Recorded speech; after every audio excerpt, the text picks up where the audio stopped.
रात्रीचे 3 वाजले असतील. मी हळूच माझ्या बेडवरून उठलो आणि माझ्या मामीच्या रूमकडे निघालो. मी हळूच माझ्या मामीच्या रूमचा दरवाजा उघडून आत शिरलो. माझी मामी झोपली होती. मी आत शिरलोच होतो की अचानक माझा पाय मामीच्या शेजारच्या टेबलाला लागला आणि त्यावर असलेल्या पाण्याचा मटका खाली पडला आणि फुटला. मामी घाबरून उठली आणि ओरडू लागली. घरातले जागे होण्याअगोदर मी तिथून मागे फिरलो आणि माझ्या रूममध्ये गेलो. सुदैवाने माझ्या मामीने मला अंधारात ओळखले नाही तर माझी काय इज्जत उरली असती. मी जे काम करणार होतो त्याची कोणालाच कल्पना नव्हती. मी सोलापूरमध्ये एका छोट्याशा गावामध्ये राहत होतो.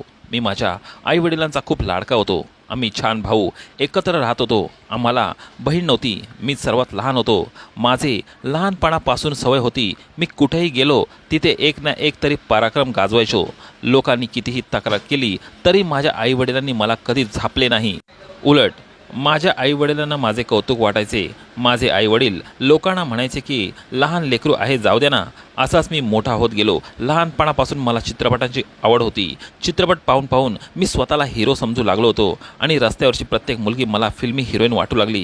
त्यामुळे वाटेत मी मुलींची छेड काढू लागलो होतो. पण त्या मुलीने माझी तक्रार करत नव्हत्या. शाळेतही मी मुलींच्या नाकात दम करून ठेवलं होतं. माझे वय एवढे नव्हते पण मी खूप रोमॅन्टिक झालो होतो. शाळेत अनेक मुलींना मी टाईमपास म्हणून प्रेमपत्र लिहिले पण त्याही काही बोलल्या नाहीत. कारण त्यांनी जर तक्रार केली असती तर हे प्रकरण त्यांच्या घरापर्यंत गेलं असतं. त्यामुळे त्यांना शाळेत येणं अवघड पडलं असतं.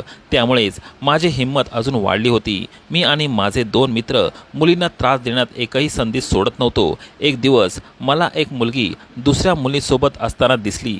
मला तिला पाहून आश्चर्य वाटले कारण ती खूपच सुंदर होती. मी तिच्या मागे मागे गेलो. बहुतेक ती आमच्या घराच्या मागच्या गल्लीत कोणाच्या तरी घरात गेली. मी पटकन एक पत्र लिहिले आणि तिची बाहेर येण्याची वाट पाहू लागलो. मी माझ्या दोन्ही मित्रांना फोन करून तिथे बोलावले होते. दोघांनी येताच काय प्रकरण आहे ते विचारू लागले. मी म्हणालो की अरे, आज मला एक सुंदर मुलगी दिसली. तिचाच मी पाठलाग करत होतो. ती त्या घरात गेली आहे, आता येईनच बाहेर. हे ऐकून त्यांनासुद्धा खूप आनंद झाला. ते दोघेसुद्धा त्या मुलीची वाट पाहू लागले. काही वेळाने ती बाहेर आली आणि मी निर्लज्जपणासारखी शिट्टी वाजवली. तिने माझ्याकडे पाहिले. मी लगेच तिच्या दिशेने ते पत्र फेकले. तिचा चेहरा रागाने लाल लाल झाला होता. तिने पत्र उचलले आणि परत आत निघून गेली. आम्ही खूप जोरात हसू लागलो. आता ही पोरगी फसणार आहे असे आम्हाला वाटले. पण तो फक्त आमचा भास होता. तेवढ्यात एक माणूस बाहेर आला आणि त्याला पाहून आम्हा तिघांनाही घाम फुटला. मी तिथून पळ काढला पण मन्या आणि सूर्या त्यांच्या हाती लागले. घरी पोचल्यावर मी आईकडे गेलो. तिच्या जवळच बसलो होतो. तेवढ्यात माझा मोठा भाऊ आला आणि मला म्हणाला, पारस कुठे होतास तू? मी म्हणालो की मी इथे आहे दादा. दादाने आईला सांगितले की मागच्या गल्लीमध्ये त्या शितोळेने याच्या मित्रांना मन्या आणि सूर्याला बेदम मारहाण केली आहे आणि त्यांनी असंही सांगितले की एक तिसरा मुलगाही त्यांच्यासोबत होता ज्याने शितोळेच्या मुलीला पत्र लिहिले आहे. मला भीतीने घाम फुटू लागला. मी घाबरून दादाला सांगितले की तो तिसरा मुलगा मीच आहे. तो शितोळे माणूस खूप क्रूर माणूस आहे. जर मी पकडलो गेलो असतो तर त्याने माझे तुकडे तुकडे केले असते. हे ऐकून माझ्या दादाने माझ्या जोरात कानाखाली मारली. दादा मला म्हणाला की किती वेळा सांगितलं आहे की तुला या सगळ्यापासून लांब राहत जा. माझ्यावर तो खूप ओरडत होता. मी रडायला लागल्यावर आईने दादाला शांत केले आणि मला कुशीत घेतले. आईने दादाला पैसे दिले आणि त्याला म्हणाली की पटकन पारसला इथून बाहेर काढ. दादा मला म्हणाला, आई या मूर्ख मुलाला कुठे घेऊ जाऊ आता मी? आई म्हणाली, साताऱ्याला तुमच्या मामाच्या घरी घेऊन जा याला. 4-5 तासांचा प्रवास आहे. तिथे पोचल्यावर मला फोन करा. आईने पटकन माझे काही कपडे एका पिशवीत ठेवले आणि मागच्या दाराने आम्हा दोघांना निघून जाण्यास सांगितले. आई म्हणाली की ते शितोळेचे लोक इथे आले की मी सांगेल की तुम्ही दोघेही कालपासून इथे नाहीत. आम्ही दोघे तिथून बाहेर पडलो आणि संध्याकाळी मामाच्या घरी पोचलो. मामी आम्हाला पाहून खूप खुश झाली होती. दादाने मामीला सांगितले की काही दिवस हा इथे राहील, याची काळजी घ्या. दादा मला सोडून तिथून निघून गेला. आता मला इथे कोणाचीच भीती वाटत नव्हती. माझ्या मामीला 4 मुली होत्या आणि त्या माझ्याभोवती फुलपाखरासारख्या फिरत असत. माझ्या आनंदाला तर थाराच नव्हता. मामीसुद्धा माझी देखरेख करत होती. सगळे माझे खूप काळजी करत होते. मामाच्या मुली एकापेक्षा एक सुंदर होत्या पण त्यांची सर्वात लहान मुलगी थोडी जास्त सुंदर होती. तिला पाहताच मी तिच्या प्रेमात पडलो. मी तिच्या पुढे मागे करायचो आणि ती पण माझ्याकडे हसत पाहायची. मामाला मी काही जास्त आवडत नव्हतो. मामा माझ्याकडे टक लावून पाहायचा. मी कितीही प्रयत्न केले तरी तो माझ्याशी कधीच नीट बोलत नव्हता. त्याला खुश करण्यासाठी मी मंदिरात जाऊ लागलो, चांगला वागू लागलो, घरात मामाची मदत करू लागलो. हे बघून त्याचा माझ्याबद्दलचा दृष्टिकोन चांगला होऊ लागला. मी एक चांगला मुलगा आहे हे त्याच्या आता मनी बसले होते. पण माझ्या मनात राक्षसीपणा होता. मामाची लहान मुलगी माझ्या मागे वेडी झाली होती. ती गच्चीवर जाऊन खूप वेळ बोलायची. आम्ही मस्ती करायचो. आमची फ्युचर प्लॅनिंग काही संपत नव्हती. मी इथे सुद्धा नवीन मित्र बनवले होते. त्यांचे खाणेपिणे सांभाळण्यासाठी मला पैशांची गरज होती. मला मामी रोज थोडे पैसे द्यायची, पण त्यांच्यात माझे काहीच भागत नव्हते. माझ्या मित्रांवर खर्च करायला तेवढे पैसे मला परवडत नव्हते. माझा मामा कायम नाईट ड्युटीवर असायचा. पण मामा एकदा लवकर घरी आला आणि मामीला रूममध्ये बोलावले. मी हॉलमध्ये बसलो होतो. रूमचा दरवाजा उघडाच होता. माझी नजर मामाच्या हातातल्या नोटांच्या जाडजूड बंडलवर गेली. तो बंडल मामा मामीला देत होता. इतक्या नोटा पाहून माझ्या तोंडाला पाणी सुटले.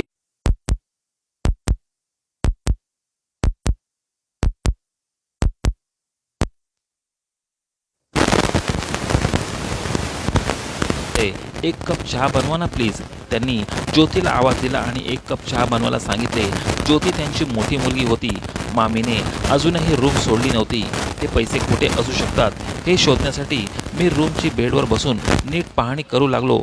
तिथे एक कपाट होते आणि त्याच्या बाजूलाच टेबल होते. मला कसंही करून ते आज रात्रीच पैसे मिळवायचे होते, कारण कोणास ठाऊक मामी ते पैसे बँकेत ठेवून देईल. मामीची झोप कमी होती. मी तिला रात्री झोपायला दुधात एक झोपेची गोळी मिसळून दिली होती. रात्रीचे 3 वाजले असतील. मी हळूच माझ्या बेडवरून उठलो आणि माझ्या मामीच्या रूमकडे निघालो. मी हळूच माझ्या मामीच्या रूमचा दरवाजा उघडून आत शिरलो. मामी झोपली होती. मी आत शिरलोच होतो की अचानक माझा पाय मामीच्या शेजारच्या टेबलाला लागला आणि त्यावर असलेल्या पाण्याचा मटका अचानक खाली पडला. मामी घाबरून उठली आणि ओरडू लागली. घरातले सगळे जागे होण्या अगोदरच मी तिथून मागे फिरलो आणि माझ्या रूममध्ये गेलो. सुदैवाने माझ्या मामीने मला अंधारात ओळखले नाही, नाहीतर माझी काय इज्जत उरली असती. मी जे काम करणार आहे त्याची कोणालाच कल्पना नव्हती. झोपेची गोळी देऊन सुद्धा ती थोड्या आवाजाने जागी झाली होती आणि मी थोडक्यात वाचलो होतो, नाहीतर आज जेलची हवा खात असतो. मामीने सकाळी घरात सांगितले की रात्री घरामध्ये कोणीतरी शिरले होते, पण मी त्यांना म्हटले की हे तुम्ही कोणाला सांगू नका, कारण घरात तरण्या ताट्या मुली आहेत. लोक याचा वेगळा अर्थ काढतील. मामीला माझे म्हणणे पटले. ती मला म्हणाली की खरंच बाळा, तुझे म्हणणे बरोबर आहे. मी हा विचार केलाच नव्हता. संध्याकाळी मामी काहीतरी कामासाठी शेजारी गेल्या होत्या. मामा ड्युटीवर गेला होता आणि इथे घरात सगळ्या बहिणी अभ्यास करत होत्या, म्हणून मी त्याचा फायदा घेऊन मामींच्या रूममध्ये आलो. मी कपाट खोलून पाहिले, पण पैसे मला कुठेच भेटले नाही. मला समजेना की पैसे कुठे असतील. मी पूर्ण रूम शोधली. मी परत कपाट शोधू लागलो. तेव्हा मामीची लहान मुलगी नेहा तिथे आली आणि मला म्हणाली, तू इथे कपाटात काय बघत आहेस? मी आधी तर घाबरलो होतो, पण लवकरच मी स्वतःवर ताबा आणला आणि तिला म्हटले, माझी इच्छा माझ्या मामाची रूम आहे. मी तिला मोठे डोळे करून दाखवले, पण ती अजूनही माझ्याकडे रागाने पाहत होती.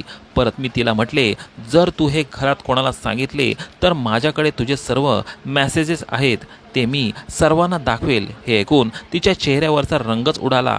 मी तिला तिथून निघायला सांगितले. ती तिथून घाबरून लगेच बाहेर गेली. तेव्हाच मला बेडखाली एक पेटी दिसली. आता मला कळले की पैसे मामीने त्यात ठेवले असतील, पण मामी यायची वेळ झाली होती, म्हणून मी रूमच्या बाहेर निघून गेलो. आज रात्री काहीतरी करून ते पैसे मिळवायचेच होते. मामी आल्यानंतर मी त्यांच्यापाशी लाडीगोडी करू लागलो. त्यांची कामं उरकू लागलो. त्या आधीच माझ्यावर खूप प्रेम करत होत्या. मी त्यांच्याशी इतका छान वागत होतो याचा त्यांना खूप आनंद झाला होता. मी रात्री त्यांच्या दुधात एकदम 5 झोपेच्या गोळ्या मिसळल्या. त्या आज दूध प्यायला नकार देत होत्या, पण मी त्यांना म्हटले, माझे मित्र गावावरून दुधात भेसळ न करता दूध आणतात आणि मी ते तुमच्यासाठी मागवतो. हे तेच दूध आहे. त्यांनी माझ्यासमोरच दुधाचा ग्लास रिकामा केला. मग मी म्हटले, मामी, मी तुमचे पाय दाबू का? हो बाळा, का नाही? त्या खूप आनंदी झाल्या होत्या. मी बराच वेळ त्यांचे पाय दाबत बसलो.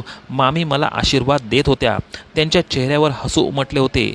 मामी काही वेळातच झोपून गेल्या. मी त्यांच्या अंगावर पांघरून घातले. मी दरवाजा बंद केला आणि पलंगाखाली असलेली पेटी पटकन बाहेर काढली. पण हे काय? पेटीला तर कुलूप होते. आता चावी कुठे शोधायची?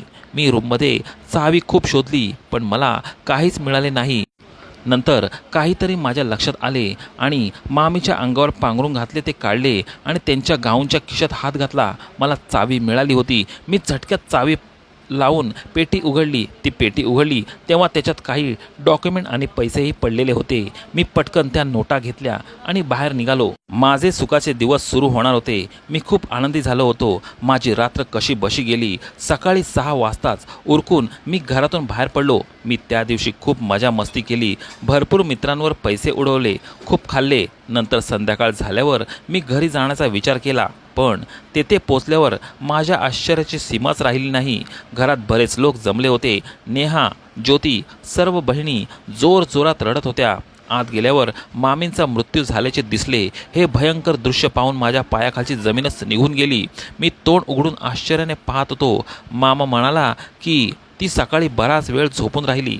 आम्ही तिला उठवण्याचा खूप प्रयत्न केला, पण जेव्हा खूप उशीर झाला तेव्हा आम्हाला संशय आला. आम्ही तिला झोपेतून उठवण्याचा प्रयत्न केला तर शरीर निर्जीव असल्याने दिसले. हे सांगताना मामा रडत होता. तिथेच मी रडत अडखळत खाली पडलो. माझ्याकडे सगळे पाहत होते. कोणी पाणी द्यायचा प्रयत्न केला तर कोणी गप्प बसवत होते, पण माझे भान हरपले होते. कारण मी माझ्या मामीचा खुनी होतो. माझ्यामुळे तिने हे जग सोडले होते. मी दिलेल्या अति गोळ्यांमुळे हृदय थांबले असावे आणि ती मृत्यूच्या तोंडात गेली असावी. डोक्यावर आभास कोसळल्यासारखं मी जोरजोरात रडत होतो. काही वेळाने आई आणि वडीलही आले. मला पाहून आई अस्वस्थ झाली. बास बाळा, जे व्हायचं ते झाले, रडू नको. आई मला गप्प करत राहिली. ज्या स्त्रीने मला तिच्या घरात आसरा दिला, जिने मला इतकं प्रेम दिलं, तिला मी माझ्या लोभासाठी मारलं. मामी जाऊन आज 3 दिवस झाले होते. मी माझ्या रूममधून बाहेर गेलो नव्हतो. माझे मन मला स्वतःला क्षणोक्षणी खात होते. खूप विचार करून मी विचारात पडलो. मामी जाऊन आज 5 दिवस झाले होते. आता मला ते सहन होत नव्हते. मी सरळ पोलीस स्टेशनला गेलो.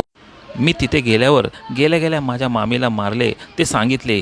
त्यांचे पैसे चोरले हे पण सांगितले. प्लीज मला तुरुंगात टाका. हे ऐकून एक इन्स्पेक्टर मला पाहू लागला आणि तो मला म्हणाला, बाळा, इथे कोणताही चित्रपट चाललेला नाही आहे जो तू हिरो म्हणून ते सगळं करत आहेस.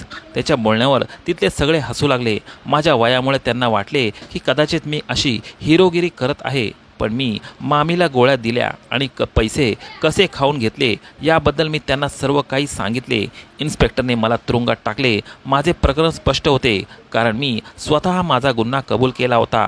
मामा तर माझ्यावर खूप चिडला होता आणि माझ्या आईवडिलांनी मला भेटण्यास नकार दिला होता. खरं तर माझ्या या चुकीसाठी फक्त आणि फक्त माझे आईवडीलच जबाबदार होते. मला आठवते की मी शाळेत माझ्या वर्गमित्रांच्या बॅगेतून पेन चोरला होता. त्यानंतर त्या मुलाच्या तक्रारीवरून आईने त्याच मुलाला खडसावले होते. आईने देखील माझ्या बॅगेत तो पेन पाहिला होता. त्यावेळी माझा तो छोटासा गुन्हा आईने लपवला नसता, त्याचवेळी सर्वांसमोर माझ्या कानाखाली मारली असती तर आज मी जसा आहे तसा झालो नसतो. मी गल्लीतल्या मुलींना त्रास द्यायचो आणि आईबाबांना हे सगळं माहीत होतं, पण मी लहान मुलगा असे मानून ते हसायचे आणि माझे कौतुक करायचे. माझ्या आईवडिलांनी मला चांगले आणि वाईट शिकवले असते तर कदाचित आज ही वेळ माझ्यावर आली नसती. मला जर त्यांनी चांगले संस्कार दिले असते तर कोणाच्याही इज्जतीवर बहीण, मुलगी आणि आईकडे वाईट नजर टाकण्यापूर्वी मी 100 वेळा विचार केला असता. मित्रांनो, तुम्हाला कथा कशी वाटली मला कमेंट करून जरूर सांगा. व्हिडिओ आवडल्यास व्हिडिओला लाईक करा आणि चॅनेलला सबस्क्राईब करा आणि बेल आयकॉनवर क्लिक करून ऑलवर सेट करा, म्हणजे पुढची व्हिडिओ तुम्हाला लगेच पाहायला मिळेल.